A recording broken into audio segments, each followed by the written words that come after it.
Epinefrina literária.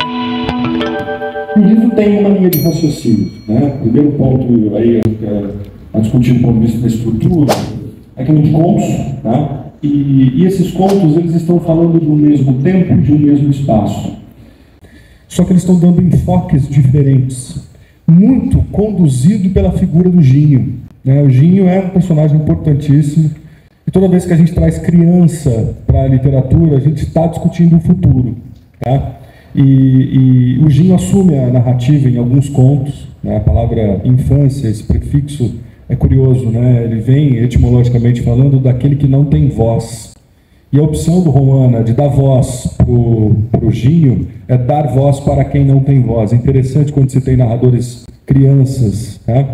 E é mais interessante ainda que o Ginho ele está presente em praticamente todos os contos, mas o Romana faz questão de não colocá-lo, por exemplo, no conto Dina, que é um conto em que nós temos ali a literalidade de uma violência sexual. Olha que curioso, que interessante, que delicado por parte dele, que está trazendo o Ginho em todas as, mesmo sem citá-lo, né? Móveis Adjacentes, por exemplo, é a casa do Ginho. A gente descobre que Móveis Adjacentes é a casa do Ginho lá no conto Papá Cobre Eu, por conta do Madunana, que é o empregado que mora nos fundos.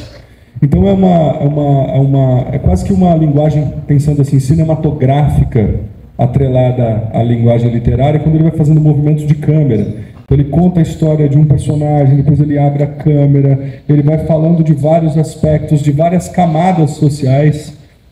O Inguitimo, por exemplo, ele vai falar do pequeno proprietário de terra, da mesma forma que ele está falando da família do Ginho, que são intelectuais que precisam esconder a sua intelectualidade num contexto colonial. Não sei se vocês lembram desse conto, que é um conto apenas descritivo, não tem ação.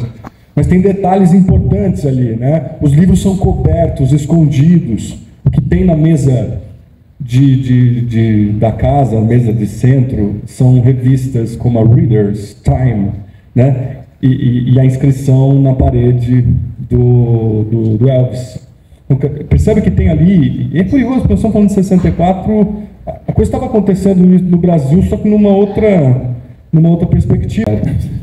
As personagens femininas do livro como um todo, elas estão num papel, elas representam não só a Isaura, mas a Velhota, a Nudina, a filha, a Maria. Todas essas personagens, de alguma forma, elas trazem um universo de esperança, de doçura, de humanidade. Isso é um ponto importante para se ressaltar possíveis questões que relacionem, né, esse lugar que a personagem feminina ocupa dentro da linha de raciocínio do livro.